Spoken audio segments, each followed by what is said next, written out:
the role of repetition in getting out of your comfort zone gradually for something like that? You know, I think about, whether it's athletes like the NHL player you mentioned who's at the best of their game, or even people who are speaking on stage, or, you know, that repetition of just getting those reps in an uncomfortable environment. Does that build that, or is it separate to what you're talking about?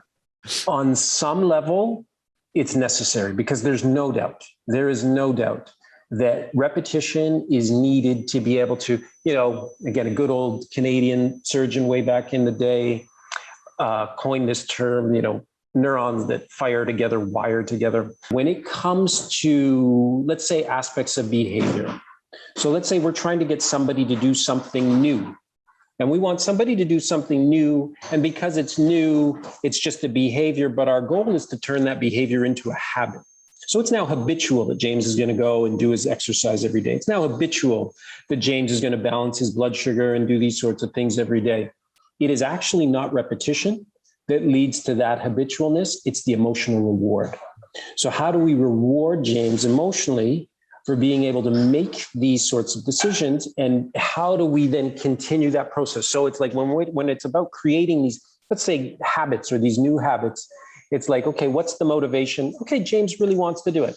Okay, what's the ability? Okay, he's got the ability to do these sorts of things. He's not asking to be able to run a 3-minute mile right now. Okay, so he's got the ability to do these sorts of things.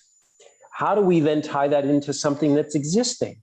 So when it's coming to like, okay, well, how do we build this performance module for moving forward? Then we want to anchor it to things. So we want to say, okay, well, James is already brushing his teeth every day. So we're just going to say, James, after you brush your teeth, that's when you're going to go surf, or that's when you're going to go, we're going to suggest. So we're going to anchor it to something that already exists to increase that odds. And then again, that important side is we're going to reward him after that. And again, it could be society rewarding James. This could be his family rewarding, friends, wife, spouse, whatever it's going to be. Usually those things that get rewarded are able to become a little bit more habitual in nature. And then on the flip side, those things that get, and sometimes the word punished can be a little bit harsh, but we need to be able to almost create that negative association on the same side as well.